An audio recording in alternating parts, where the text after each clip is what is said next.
Sunday class ஸ்டோரியை இன்னைக்கு நம்ம தியானிக்க போறோம். பட் நம்மளுடைய லைஃப்ல எப்படி இருக்கலாம், எப்படி இருக்கக்கூடாது அப்படின்ற ஒரு சின்ன கம்பேரிசனோட ஒரு கான்செப்டை படிக்க போறோம். First Kings chapter 17. முழு அதிகாரத்தை நம்ம படிக்கணும், நேரம் குறைவா இருக்கிறதுனால சில வசனங்களை மாத்திரம் நம்ம தியானிக்க போறோம். முதல் 2 வசனங்களை எல்லாம் சேர்ந்து வாசிச்சிடலாம்.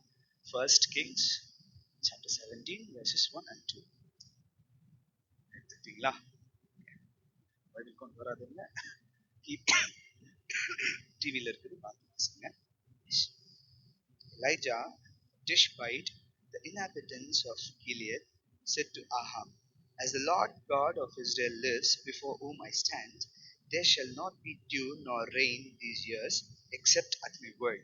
Then the word of the Lord came to him, saying, மூணாவது வசனம் சேர்ந்து வாசிங்க. "Get away from here and turn eastward and hide by the brook of Kerith, which flows into the Jordan." மூன்றாம் வசனத்தை ஒரு தமிழ்ல வாசிங்க.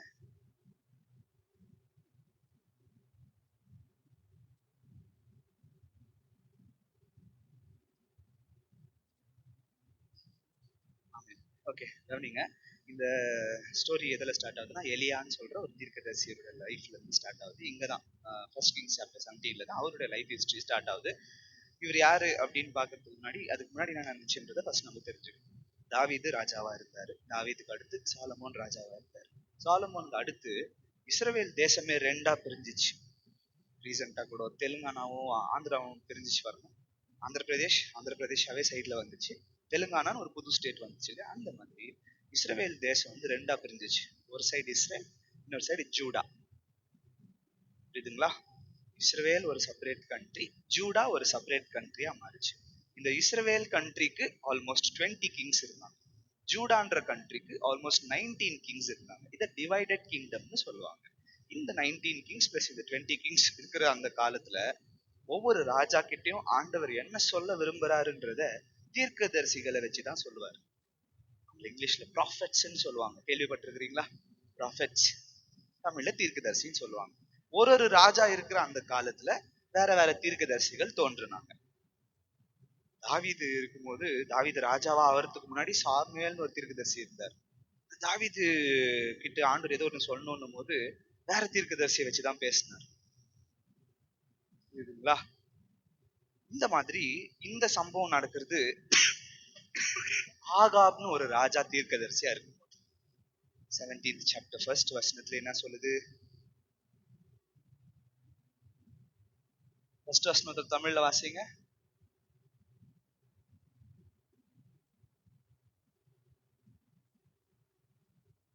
ஆகாபை நோக்கி. இந்த ஆகாபு தான் இப்போ ராஜாவா இருக்கிறாரு. எங்கத்துக்குன்னா இஸ்ரேலுக்கு ராஜாவா இருக்காரு. அவ்வளவுதான், இன்ட்ரோடக்ஷன் முடிஞ்சிச்சு. இப்ப செய்திக்குள்ள போலாம். இந்த ராஜா வந்து ஆண்டவருக்கு பிடிக்காத காரியத்தை செய்யறாரு. ஆண்டவர் பிடிக்காத காரியத்தை செஞ்சவன்னு ஆண்டவர் வந்து எலியா தீர்க்கதரிசிக்கு என்ன சொல்றாரு? நான் சொல்ற வரலும் மழை வராதுப்பா, நான் சொல்ற வரலும் மழையும் வராது, there'll be no dew. அப்படின்னா பனி கூட பெய்யாது. நிறைய இடத்துங்கள்ல பனி வந்து நம்ம இன்னும் கேஜிஎஃப்ல நம்மளுக்கு தெரியும் இல்லைங்களா? வருஷம் ஃபுல்லா பனி பெய்யும். சம்மர்ல மாத்திரம் நம்மளுக்கு தெரியாது. சம்மர்ல கூட நைட் டைம்ல வெளியே போனா சில்லுன்னு தான் இருக்கும். ஏன்னா ஆண்டவர் இந்த பூமியை படைக்கும் போதே ஃபர்ஸ்ட் இனிஷியலா ரெயினோட படைக்கல. நோவா காலத்துலதான் முதல் ரெயின் வருது. ஆனா வருஷம் ஃபுல்லா என்ன இருக்கும்? பனி இருக்கும். ரைட்? ரொம்ப சூடா இருக்கிற பகுதியில தான் அந்த பனி தெரியாது. ஆனா சயின்டிபிக்கலா பார்த்தோம்னா ஆல் 365 days பனி இருக்கும். இப்போ ஆண்டவர் என்ன சொல்றாரு? பனியும் பெய்யாது, மழையும் வராது. யார்கிட்ட? எலியா தீர்க்கதரிசி கிட்ட ஆகாப் ராஜாவை பார்த்து சொல்லுன்னு சொல்லிடுறாரு. ராஜாவும் இவரும் சொல்லிடுறாரா? மழை இல்ல, பனி இல்ல, விவசாயம் எப்படி நடக்கும்? நீங்க யோசிக்கலாம். போர்வெல் இருக்கும், கிணறு இருக்கும். இவங்க இருக்கிற ஒரு மலை, மலைக்கு மேல கிணறோ போர்வெல்ல தோண்ட முடியாது. மழை வந்தாவே அதை தேக்கி வைக்கிறதுக்கு இவங்க கிட்ட வசதி இல்லை. டேம் எல்லாம் கட்டி தண்ணி ஸ்டோர் பண்ண முடியாது. இவங்க இருக்கிற ஊரு இஸ்ரவேல்ன்ற ஊரு, இவங்க தண்ணியெல்லாம் ஸ்டோர் பண்ணி வைக்கிற அளவுக்கு கெப்பாசிட்டி கிடையாது இவங்களுக்கு. ஏன்னா அவ்வளவு மழை வந்தாலும் ஒரே நிமிஷத்துல அதெல்லாம் காணாம போயிடும். இது டெசர்ட், பாலைவனம், ராஜஸ்தான் மாதிரி இது. அங்க இவங்களுக்கு தண்ணி இல்லை, மழை இல்லை, மழை இல்லை, பனி இல்லை. விவசாயம் எப்படி பண்ணிருக்குவாங்க? இவென்ச்சுவலா அது அப்படியே ஒரு ஒட்டுமொத்த தேசத்துக்கே பஞ்சமா மாறிச்சு. யோசிச்சு பாருங்க. இந்த ராஜா தப்பு பண்ணதுனால ஒட்டுமொத்த தேசத்துக்கு ஆண்டவர் வந்து பஞ்சத்தை அனுப்பி வச்சார். ஊழியக்காரனை காப்பாத்தணும்ல, ப்ராஃபெட்டை காப்பாத்தணும். ப்ராஃபெட் என்ன தப்பு பண்ணாரு? ஆண்டவர் என்ன பண்றாரு, யாருக்கும் தெரியாத ஒரு இடத்துக்கு இவரை போய் அனுப்பி வைக்கிறார். இந்த இடம் பேர் தான் கிரித்தார். 3வது வசனத்துல பார்த்தோம்னா கிரித்தாருன்னு சொல்லிட்டு தமிழ்ல இருக்கும். பட் இங்கிலீஷ்ல வந்து ப்ரூக் ஆஃப் செருத்னு இருக்கும். இங்கிலீஷ்ல ஒருத்தர் வாசிங்க 3ஆம் வசனம்.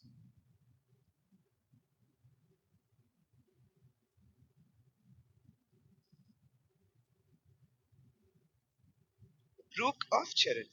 ப்ரூக்குக்கும் ரிவருக்கும் என்ன வித்தியாசம் அப்படின்னு பார்த்தோம்னா, ப்ரூக் வந்து அங்கதான் புறப்பட்டு ஸ்லோவா குட்டியா இருக்கும். அது போயிட்டு எங்க சேர்ந்துரும்? ஆத்துல சேர்ந்துரும். மைசூர் பக்கம் போனோம்னா அங்க சங்கமம்னு ஒரு இடம் இருக்குது. வேற வேற இடத்துல பிரிஞ்சிருக்கிற ஒரே நதி அந்த இடத்துல வந்து சேரும். அந்த மாதிரி இந்த ஜோர்டன் ஒரு ரிவர் இருக்குது தெரியுமா, யோர்தான் நதி. அந்த யோர்தான் நதிக்கு இந்த ப்ரூக், இந்த சேரத்துன்னு சொல்லக்கூடிய இந்த ப்ரூக் போய் சேரும். இந்த இடத்துல எலியா தீர்க்கதரிசி ஆண்டவர் ஒளிச்சு வைக்கிறார். யோசிச்சு பாருங்க, ஒட்டுமொத்த தேசத்துக்கும் பஞ்சம். மழை கிடையாது, பனி கிடையாது, ஒட்டுமொத்த தேசத்துல பஞ்சம். இந்த பகுதியை நீங்க கண்டிப்பா வாசிக்க மாட்டீங்க, இருந்தாலும் கடமைக்காக சொல்றேன், வீட்டுக்கு போய் வாசிச்சு பாருங்க. இந்த பகுதி ஃபுல்லா பாத்தீங்கன்னா ஒவ்வொரு நாளும் காத்தாலையும் சாயங்காலமும் காக்காக்கு ஆண்டவர் கட்டளை கொடுத்தாராம். ஒரு காக்கா காத்தால சாயங்காலம் கம்பல்சரியா பர்கர் எடுத்து கொடுக்குமா. சிக்கன் பர்கர், பீஃப் பர்கர், ஹாம் பர்கர். இல்ல உங்களுக்கு என்ன வாசிச்சிருங்க, 17ஆம் அதிகாரம் 6ஆம் வசனம் வாசிங்க.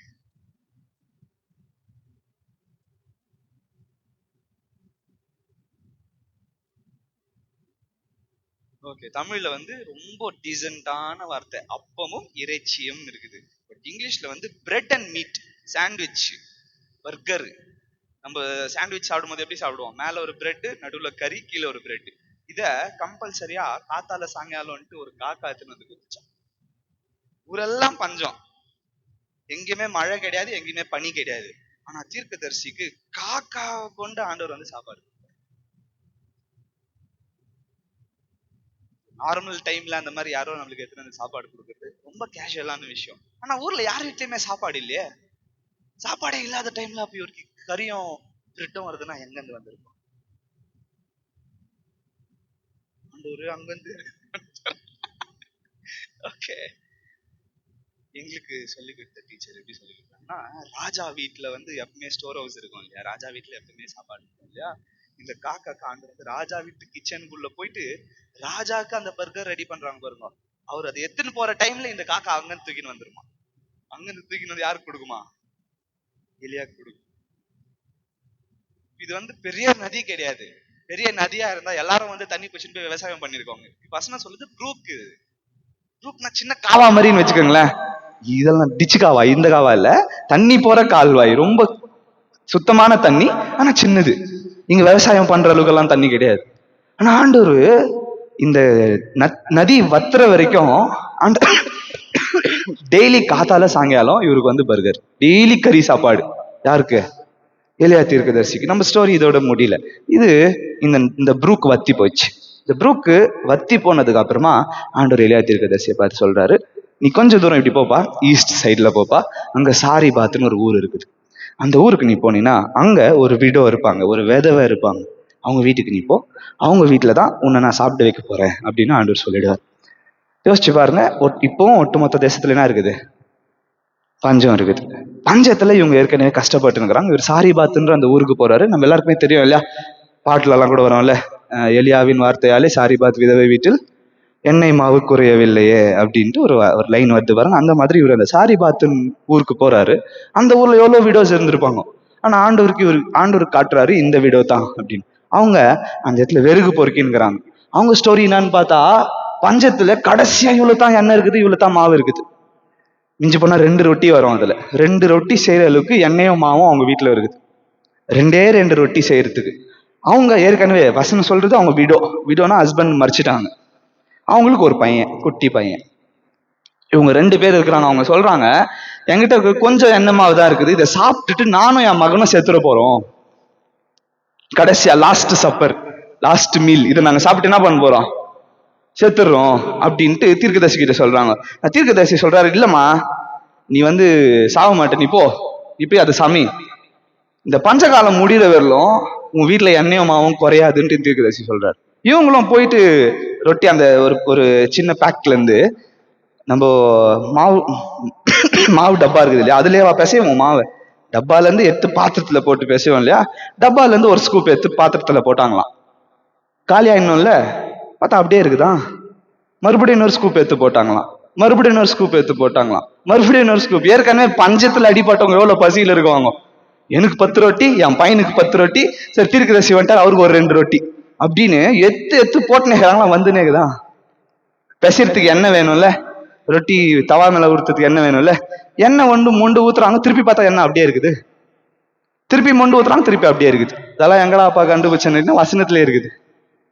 நான் புதுசா எதுவும் சொல்ல, வசனத்துல இருக்கிறதா. நீங்க இதெல்லாம் படிக்கிறதுக்கு உங்களுக்கு நேரம் இல்லைல்ல. இன்ஸ்டாகிராமையும் ஃபேஸ்புக்கையும் பார்க்கறதுக்கே டைம் சரியாகுது. ஸ்னாப் அனுப்புறதுக்கே போதும்னுக்குது டைம். இதுல பைபிள் எல்லாம் ஏன் படிக்கிறது அசிங்கமா? அப்படிதானே நம்ம யோசிக்கிறோம். ஆனா அதெல்லாம் பைபிள் ஒரிஜினுக்கிற சத்தியங்கள். ஓகே, இந்த விஷயத்துல நான் என்ன கத்துக்கிட்டேன்னா, சாரிபாத் அந்த ஊர்ல எவ்வளோ விதவைகள் இருந்திருப்பாங்க. ஆனா இந்த மனுஷன், இந்த எலியா சாப்பிடணும்னு சொல்லிட்டு ஆண்டவர் ஒரு பர்டிகுலர் வீடை வச்சிருந்தாரு. அந்த வீட்டுக்கு போன உடனே எண்ணமாவு பஞ்சம் முடிகிற வரலும் குறையவே இல்லையா. பஞ்சகாலம் முடிகிற வரலும் எண்ணமாவினா இல்ல. அதோட நம்ம ஸ்டோரி முடியல. இப்பதான் முக்கியமான பாயிண்ட்டுக்கு வரும். இத்தனை நாள்ல இவங்க இவங்களுடைய எண்ணமேனா சாப்பிட்டுட்டு செத்துடணும் அப்படின்றதான் இவங்களோட எண்ணம். அதுக்கப்புறமா நடந்த சம்பவத்தை பார்த்தோம்னா 17ஆம் வசனத்துல இருந்து படிச்சுன்னு வந்தீங்கன்னா, இந்த குட்டி பையன் திடீர்னு சிக்காய் செத்துடுறான். இந்த சின்ன பையன் திடீர்னு சிக்காயிடுறான், உயிர் போயிடுது. அவங்க இந்த குழந்தைய கையில தூக்கின்னு எலியா தீர்க்கதரிசி முன்னாடி என் வீட்டுக்கு நீங்க வந்தது என் மகனை சாவடிக்கிறதுக்கு தான் வந்தீங்களான்னு கேக்குறாங்க. என்னன்னு கேக்குறாங்க? என் வீட்டுக்கு என் மகனை சாவடிக்கிறதுக்காக தான் நீங்க வந்தீங்களா அப்படின்னு கேக்குறாங்க. எலியாவும் இல்ல நீ எதுவும் பயப்படாதுன்னு சொல்லி இந்த குழந்தைய தூக்கின்னு அவருடைய ரூமுக்கு போறாரு. இவங்க வீட்லயே தான் எலியா தங்கி இருக்கிறாரு. இவங்க வீட்லயே தான் இத்தனை நாளும் இவர் இருக்கிறாரு. டெய்லி இவங்களுக்கு சப்பாத்தி யார் செய்யறது? இந்த சாரிபாத் விதவை. டெய்லி எண்ணமாவு குறையிலேன்றது அவங்க மைண்டுக்கு வரல. இந்த குழந்தை செத்துட்ட உடனே என் குழந்தைய சாவடிக்கிறதுக்காக நீங்க வந்தீங்க அப்படின்னு கேக்குறாங்க. சரி, இவரும் என்ன பண்றாரு, அந்த குழந்தைய அவரோட பிரேயர் ஹாலுக்கு கூட்டு போய் அங்க ஜெபம் பண்றாரு. அந்த குழந்தைக்கு உயிர் திருப்பி வந்தது. ஏசப்பா செத்துட்டவங்க உயிரோட எழுப்பினாருன்னு கேள்விப்பட்டுக்கிறோமா, படிச்சிருக்கிறோமா? ஆனா பழைய ஏற்பாட்டுல ஒருத்தர் செத்துட்டு ஒரு உயிரோட எழுப்புனது யாருன்னு கேட்டீங்கன்னா எலியா. இந்த பையன் செத்துட்டான், பிரேயர் பண்ணி உயிரோட எழுப்பினாரு. சரி, இப்ப உயிரோட அந்த குழந்தைய நடக்க வச்சு கூட்டின்னு வர்றாரு. கூட்டு இந்த அம்மா எதிரில நிக்க வச்சு, பாரு உன் மகன் சாவல, உயிரோட தான் இருக்கிறான் அப்படின்னு. அந்த அம்மா அப்ப சொல்றாங்க, வாசிங்களா 24ஆம் வசனம், chapter 17 verse 24.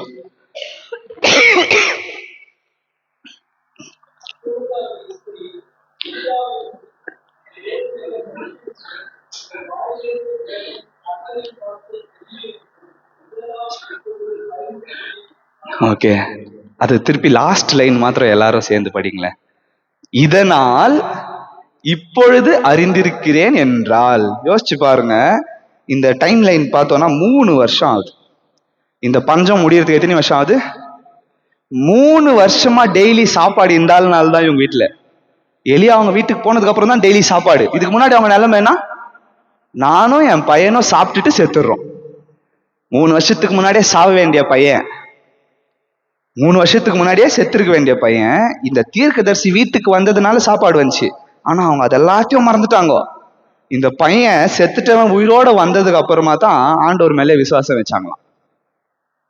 நீ உண்மையாவே தீர்க்கதரிசின்னு இப்போ ஒத்துக்கிறேன் அப்படின்னாங்க. ஓகே, இதுக்கும் நம்மளுடைய செய்திக்கும் என்ன சம்பந்தம் அப்படின்னு கேட்டீங்கன்னா, நிறைய நேரத்துல இந்த சாரிபாத் விதவை மாதிரி தான் நம்மளும் நல்லது நடக்கும் போதெல்லாம் நம்ம அத பெரிய விஷயமா நினைச்சுக்கிறோம். ஒரு கெட்டது வந்தோடனே ஃபர்ஸ்ட் நம்ம செய்யறது ஆண்டவரை மறக்கிறது தான்.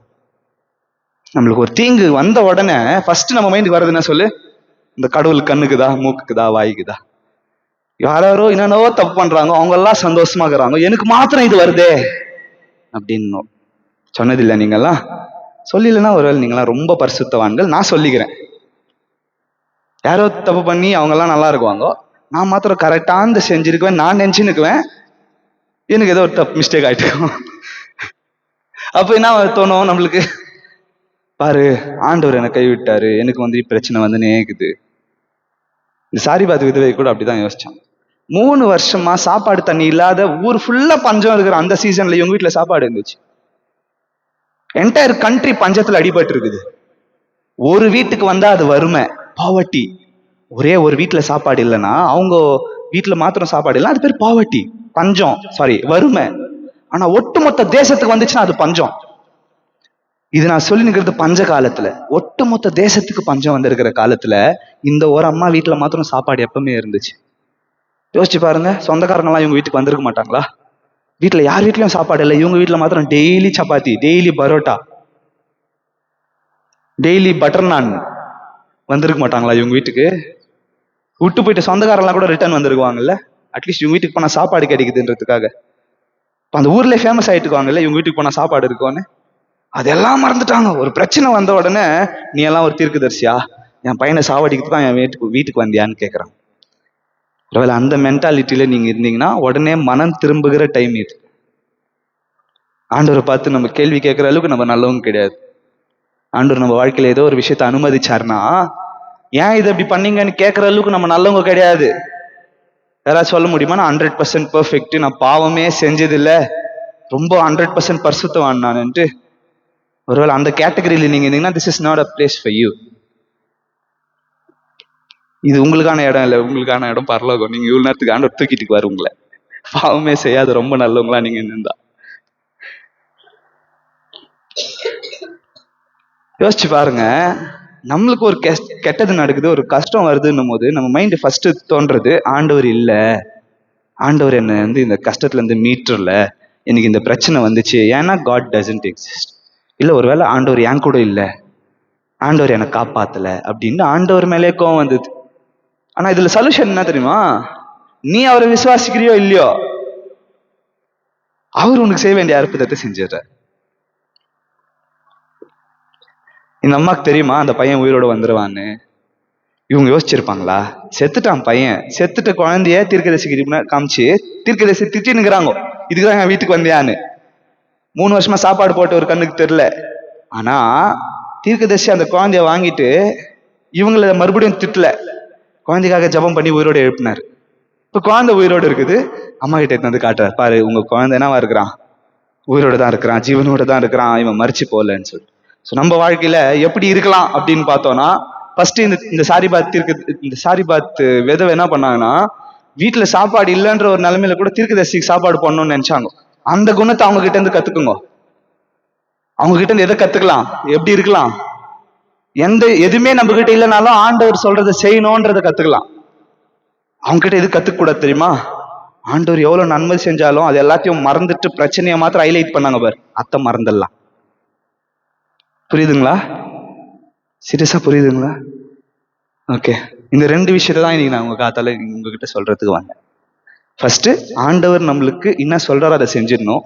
2வது, பிரச்சனைன்னு வரும்போது ஆண்டவருக்கு எதிர்த்து முறுமுறுக்கிறத விட்டுருணும். பிரச்சனைக்கான சொல்யூஷன் அவர்கிட்டயே இருக்குது. ஏன்னா இதுல இவங்க ஜபம் பண்ணி உபாசமா இருந்து அதுக்கப்புறமா அந்த குழந்தை உயிரோடு ஏஞ்சதுக்கு அப்புறமா தீர்க்கதரிசியை திட்டல. இவங்க தீர்க்கதரிசி அற்புதம் செய்வாருன்னு இவங்களுக்கு தெரியாது, அதனால திட்டுனுக்குறாங்க. ஆனா உங்க எல்லாருக்கும் தெரியாதுல ஆண்டவர் அற்புதம் செய்வாருன்னு. தெரியுமா தெரியாதா? எனக்கு தெரியும், என் வாழ்க்கையில் என்ன நடந்தாலும் அற்புதம் செய்யறது ஆண்டவர் இருக்கிறார். உங்க வாழ்க்கையிலும் செய்யறதுக்கு ஒரு வல்லவரா இருக்கிறார். அதை சொல்றதுக்காக ஆண்டவர் நீங்க நிறுத்தி இருக்கிறார். உங்க வாழ்க்கையில ஆண்டவர் அற்புதம் செய்யணும்னு நினைச்சீங்கன்னா ஆண்டவர் கிட்ட கேளுங்க. கண்டிப்பா எலியா தீர்க்கதரிசி வாழ்க்கையில அற்புதம் செஞ்ச ஆண்டவர் இன்னைக்கும் ஜீவன் உள்ளவரா இருக்கிறார். விசுவாசிக்கிறீங்களா? Do you still believe he is still alive? ஆண்டவர் உயிரோடு இருக்கிறாருன்னு விசுவாசிக்கிறீங்களா? அந்த விசுவாசம் உங்களுக்கு இருந்துச்சுன்னா இப்ப நேரில் முழங்கால் படிடுங்க. ஆண்டவர்கிட்ட கேட்க போறோம். எலியா தீர்க்கதரிசியை கொண்டு அற்புதம் செஞ்ச அந்த